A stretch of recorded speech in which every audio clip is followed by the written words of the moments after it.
Hi guys, Brand here, and welcome to a very special video today. I've been very excited to make this video because it's kind of the invert of the video I made last week. A lot of people are pretty upset about facing the Xenomorph, so I decided to make a video talking about some of the things that I run into that I find really annoying when I'm playing the character. That way you can do these things to annoy other Xenomorphs and do a good job of defeating them. However, I've been working on this video for a little bit, which is the opposite, which is how you play and succeed at the Xenomorph. The homie's been out for quite a while now, and I've been maining them the entire time they've been out. I've played a total of probably 2 or 3 matches as other characters in the entire time that the character has been out, and I play like 6 to 10 hour play sessions of Dead by Daylight, so that's a lot of Xenomorph. So I'm going to give you probably the top like 6 or 7, however many I end up coming up with, biggest tips I can say to help you have better matches at the Xenomorph. And this thing got pretty unwieldy. Like usually, like I told you guys, usually my commentary videos are like a few bullet points and then I just kind of like ramble.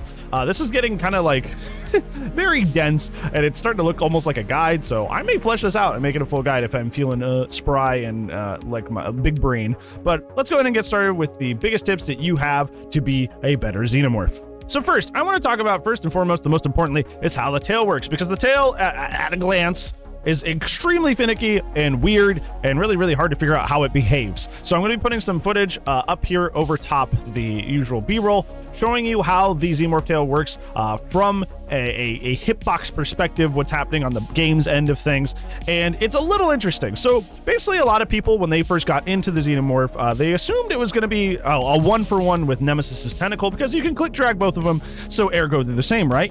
No, incorrect. You can click drag the Xenomorph's tail, but first off, it's way short of a range, as you're seeing up there. It's not nearly as long of a click drag as Nemesis's, but even furthermore, the most important tidbit about this is that it is functioning more like a Deathslinger projectile than it really functions like a Nemesis tail slap. The main thing being that projectiles collide with collision. If you're playing as Nemesis and you click drag and you hit a wall or you hit a hay bale, you can continue to click drag until you hit the survivor. However, the Xenomorph's tail collides with collision, that stops the hitbox right in its tracks, and you can no longer click drag after that point. So you have to pay attention to collision. Now, you may be wondering why I picked Deathslinger as the next nearest kind of comparison for the tail. It is because Deathslinger's harpoon works very similarly to the Xenomorph's tail, in that it extends outward from your gun. It extends outward from your gun, and it has an active hitbox from the moment it comes out till about when it hits its max range, and then it just suddenly loses a hitbox. Even if the harpoon is still inside the survivor, it is that max extension that it loses a hitbox. The same thing happens with the Xenomorph. That the moment your tail starts to come out, it gains a hitbox, and at its max extension, it loses it. And that's why you get a lot of weird phantom hits as Xenomorph, if you noticed, is because you technically actually lose your hitbox once your tail is fully extended. So your tail might end up inside the survivor, but not actually hitting them because you missed the timing, which is weird because like the physical model can still be in the survivor, but the hitbox has expired. So if you're getting a lot of phantom hits at the tail end, pun intended, the tail end of your attacks, that's because technically the hitbox has gone away. So you're like Deathslinger, more like Deathslinger, where the attack has a hitbox until its max extension and not after. Because, you know, Deathslinger has very similar issues where like your harpoon will be inside somebody and not actually hit them, and that's because the hitbox expired. So yeah, just keep that in mind. But there is a positive. There is a positive to the fact that this functions more like a projectile, because unlike Deathslinger's projectile, you can lob this. If you look at the B-roll footage that's going up here about the actual hitbox, you see it kind of works like a fan, not like a you know, like a box fan, but I mean like, you know, one of the actual handheld fans that people use. It kind of works like that. You can go up and over things, because it does work like a fan. You can lob it like you can a Huntress hatchet. So if people are going up and over a railing, say like in the RPD, they have the Welcome Leon room, they have that railing, you can actually go up and over that railing if somebody vaults it and just kind of like bonk them on the head. I've done this at that railing that I just mentioned. I've done it on Badham House of Pain. When they go up and out the window that's right out in front of the staircase, I reached up and over and bopped them there. I've done it on the Toba landing window in that main building where it has the pallet downstairs and that window. You essentially can just lob the hatchet up and over the hatchet. You can lob the tail up and over objects like a hatchet for Huntress. So you definitely should be doing this. And honestly, these are the most kind of like the coolest, most stylistic hits that you can get. It's like, oh, well, I vaulted the window, now I'm falling somewhere, so I should be, you know, out of the way, an impossible hit, but the tail just goes whoop, up and over and bops him on the head. That's something that's pretty unique to the Xenomorph, because the Nemesis, as I'm sure you found out if you guys play Nemesis, there's kind of no vertical gameplay to the way his tentacle works, but Xenomorph, that's like the name of the game. Your horizontal is actually worse, but your vertical is actually better. So it's actually the opposite, which makes for some pretty interesting plays. Obviously, I don't feel like this needs to be said, but you should be going up and over loops as well with this. Keep in mind, you do have to respect collision, like I keep saying. You're not Nemesis, where you can just, you know, click drag or go up and over, and even if you hit the rock or you hit the trash bag that's in the auto haven loop, you can keep going. No, it actually stops your attack midway. So you're gonna have to learn a lot of collision. So if you have not played characters like Huntress, Hillbilly, who are very sensitive to collision, you might be very irritated learning this character, because you're gonna realize just how messy and sloppy the collision in Dead by Daylight is. But once you can get over it, you can basically play over almost any loop that's not too incredibly tall. So yeah, this character has a lot of potential, and it's really exciting and really cool. All right, moving on. We were just talking about collision, and I want to talk about the fact that there is a weird collision interaction in Dead by Daylight that exists for all characters, but I notice it the most on Hillbilly, that actually screws a lot of your hits over as Xenomorph. And if you're missing a lot of hits as Xenomorph, this is probably your biggest point, because you're like, wait, why do I miss so much? It seems like I go right through them and I hit the ground. I'm going to tell you why that happens. So, something I've noticed when I played Hillbilly, when I put most of my hours into Hillbilly, is that collision overrides the hitbox of the survivors sometimes. I think a perfect example is sometimes as Hillbilly, you'll have a survivor up near a wall. Like, they'll be next to a wall. And you'll go to chainsaw them. There's nothing in the way. There's no bushes. There's no lockers. And you'll go to chainsaw them, and despite there being nothing between the two of you, you'll collide with the wall and not hit them.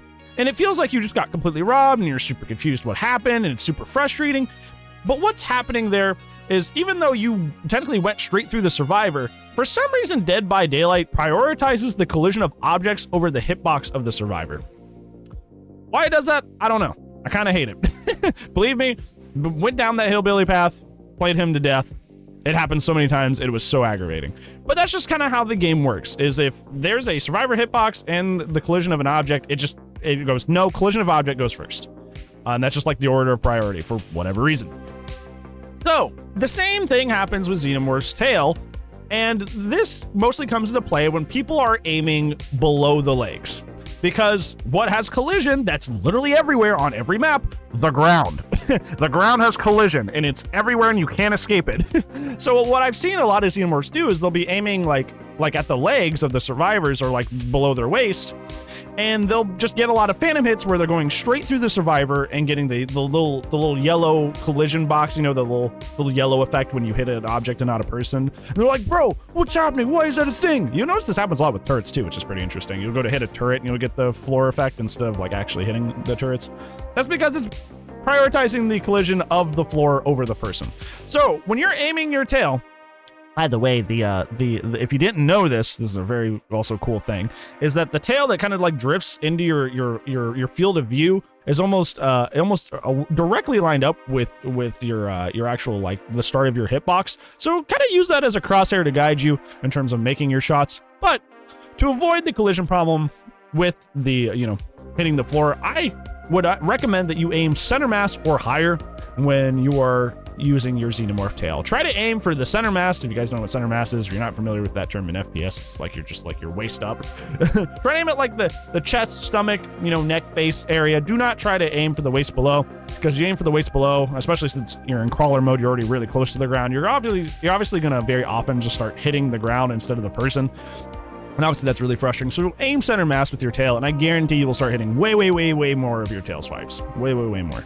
Okay, this next part, I want to start talking about the turrets and how we deal with the turrets, because a lot of people have different philosophies so far on how to deal with the turrets. So I want to just talk about them real quick. First off, I want to say the no death thing to get it out of the way, because, it should be a no death thing, but like I've seen a lot of people not do this, or I don't know if they're just lazy or think they know better, but please take out the turrets the moment you see them. Like, I understand that if you're running, emergency helmet and Lambert star map, that you are running anti-turret add-ons, but a lot of the time I still see people run those add-ons and get knocked out of their power because they're just being way too cocky. And kind of the point of the Xenomorph is to stay in your crawler mode as much as possible, because that's where your very, very, very strong anti-chase tool is at. So, and just risking that at all is just completely silly. So the moment you see turrets, please clean them up, hit them with the tail slap. Like literally if you hit them with the tail slap, they only flame you for like half a second, like literally half a second. And you kind of can't afford to kind of be lazy and go, okay, I just came out of here, out of this control station, and I'm just going to wander around, and I see this guy, and I'm going to chase after him, even though I know there's a turret over there. Because so many people I see in that situation that get cocky and don't want to take down the turret end up like, even if it's not that exact moment of when they initially started that chase and ignored the turret get knocked out of the power, they usually end up getting knocked out of the power later by that very same turret because they decided to ignore it earlier. So it is in your best interest to take out the turrets at the moment you see them. Furthermore, it's very important that you take out the turrets for a numerical reason, because turrets that are destroyed by any means take 60 seconds to respawn, as opposed to the standard 30. They respawn naturally at a 30-second rate, but if they're destroyed, they take 60 seconds. So you're literally doubling the respawn time of these turrets. Remember, you can only get up to 4 in a single control station. So waiting a full minute to get a turret back when, you know, matches of Dead by Daylight on average are like 10 minutes. That's a long time to be waiting for your biggest anti-play tool to this character. So definitely destroy those. As a follow-up to this is a thing that a lot of people don't know, and this is probably gonna be a really cool tidbit if you did not know this. A lot of people are gonna be like, whoa, I can't believe you can do that. So if survivors open the case, open the control station case, but actually don't take out the turret, those turrets are actually susceptible to the Xenomorph's attacks. You can tell this by A, the lid is open, and B, if the little turret station, it's in blue. Each of those colors have a different meaning. Like yellow recharging, red obviously means they're gone, but blue means like, hey, the lid is open and we can take these. When that's there, when the lid is open and that thing is blue, you as a Xenomorph, whether it would be through your tail or through your M1, can literally just reach in there and just smack it, and it's gone. And once again, like I said, when a turret is destroyed, it takes 60 seconds to respawn as opposed to the normal 30. So just because they left that thing open and didn't close it, you get a free double respawn time for that turret just by smacking it before it even comes out of there. So definitely do that. Most people don't even know you can do this with the character, and it's really funny. It's like every single time I do it on stream, I go, and I go, hee hee hee. Someone's like, what? You can do that? I'm like, yep, you sure can. So I'm letting you know right here in this video, yes, you can. Yes, you can. You can smack the turrets if you know the light is blue, lid is up. You can go smack that thing. Do it. All right, so this I'm going to talk about as kind of like one of the biggest mistakes that I see Xenomorph mains make in terms of their perk picks. I see one of the most popular picks on Xenomorph is the Lethal Pursuer. And this could not be the most redundant pick for a perk in the world. Yes, I understand that Lethal Pursuer is good on about every character in the game of Dead by Daylight. I totally understand that. It's just a very good perk for your early game.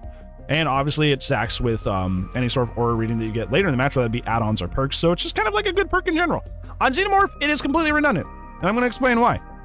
So while you are in your tunnel system as the Xenomorph, you have 16 meters of footstep reading on anybody that is around you. And this includes noises as well. So you can hear generator working noises, you can hear them like healing or doing whatever. So you have 16 meters of free tracking while you're in the tunnels. Well, you have 16 free meters of tracking all around you while you're in the tunnels. So the beginning of your matches as Xenomorph should not be, you know, oh, Lethal Pursuer, I'm going to go to that aura, because you can just hop into a control station at the beginning of the match without Lethal Pursuer and find somebody relatively quickly. You go 18 meters a second. You go 18 meters a second in the tunnel. That's really freaking fast. You could be on the other side of the map and like lickety split. So there's no reason for you to run Lethal Pursuer at the beginning of the match, especially by itself, when you quite literally kind of have Lethal Pursuer base kit as this character, and you get to keep it throughout the entire match. You literally get to keep it throughout the entire match. It is literally not just the beginning of the match, but this is kind of like a 5th info perk that you get to keep, like, period, the entire game. There are so many times, another great example of this is Nowhere to Hide, right? Because Nowhere to Hide is a great perk because, you know, a lot of people like to, you know, hide on gens, and even if you come over to kick it with like pop, they're just kind of like crouching in a corner nearby to go immediately tap the gen and go back working on it. There have been so many times where I've supplanted the need for Nowhere to Hide because I'll show up with my Pop Goes the Weasel, kick the gen, go into the control station that's right nearby, and I just sit there. And lo and behold, like 3 seconds later, I see the little footstep notification going over my head within those 16 meters. And I just pop right back in and hit him. Don't need Nowhere to Hide. You don't need lethal. You don't need nowhere to hide. You have essentially a 5th info perk that's really good as your base kit that you have just the entire game. It's really good. So you should be using this as your main way of tracking and looking after people. People using barbecue and stuff, I totally get that because, like, you know, match time is gen time. So sometimes knowing where somebody is right away to be able to go over there and stop them, whatever they're doing, whether they're unhooking or doing a gen or whatever, that makes sense to me. But in general, you have like a very, very high tier info perk as your base kit. So like, use that. Don't be slapping on stuff like lethal. It's redundant, completely redundant. Speaking of the tunnels and having that 16 meters of info for free, playing the endgame collapse is very, very interesting on this character.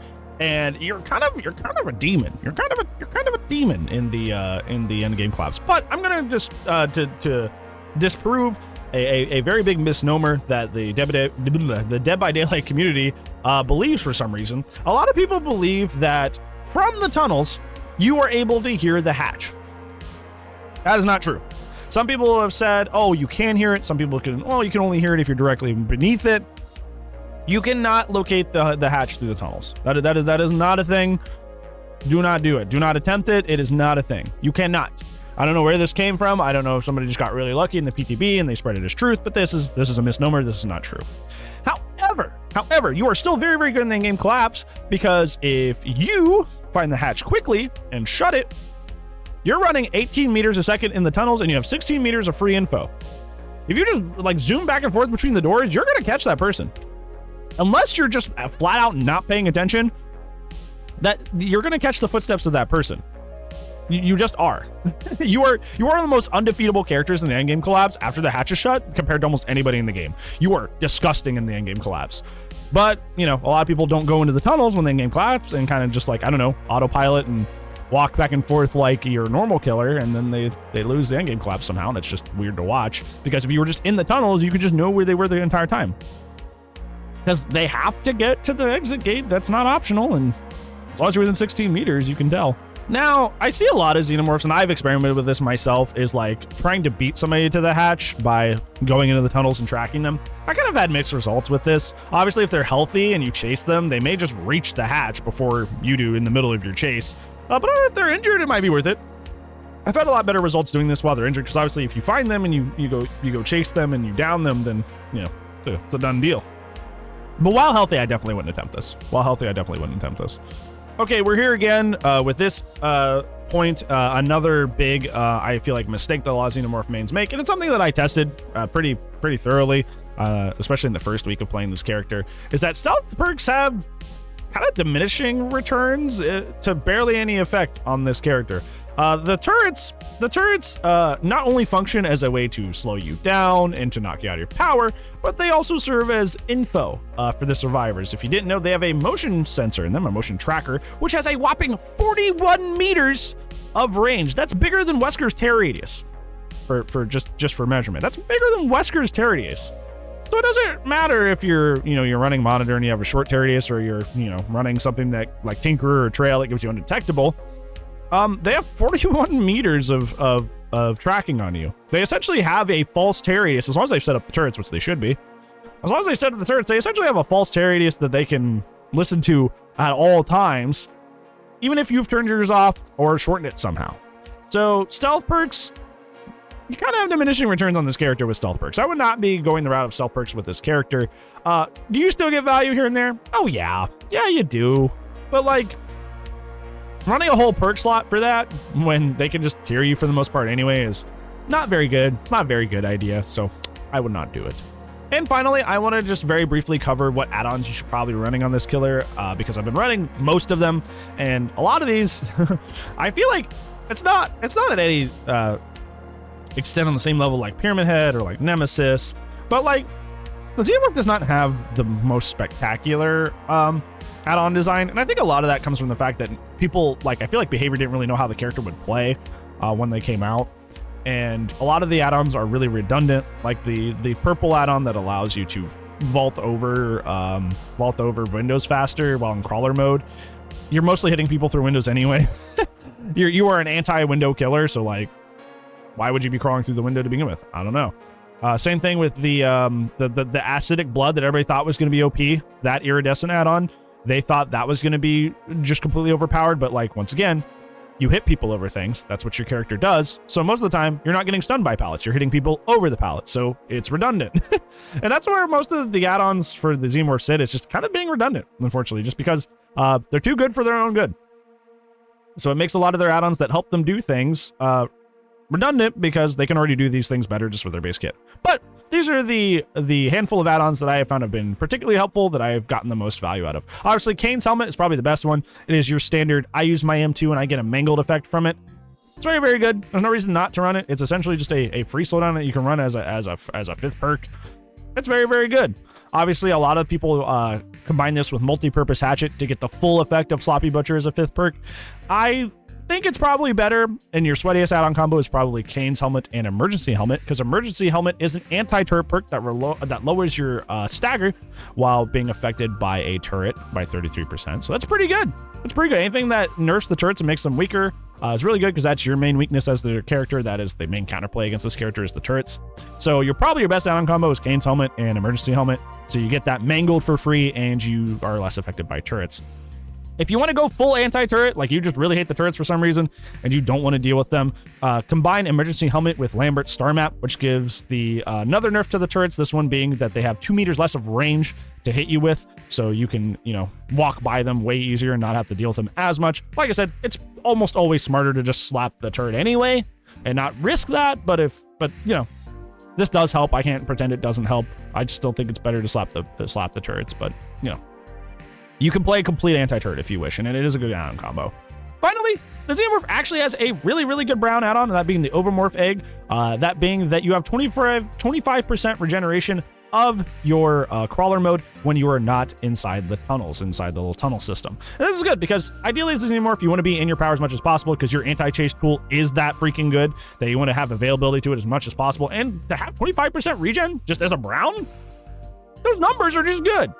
I feel like you should be avoiding getting knocked out of your power as much as possible, but not always realistic to always be in a situation where you're always in control and always know where the turrets are and always be hitting them at the right time.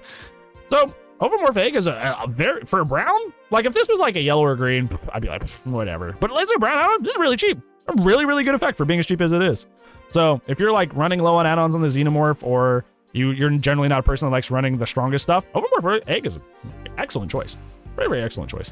All right, guys, I know that was a fairly long video, but obviously I said I was going to main this character. I have been maining this character, and I have learned a lot. So I want to take all that info that I have learned, that have made my Xenomorph matches pretty efficient and pretty great, and give that to you, so you guys can also be super efficient and super cool Xenomorph mains. Because this character is great, and I love this character a lot.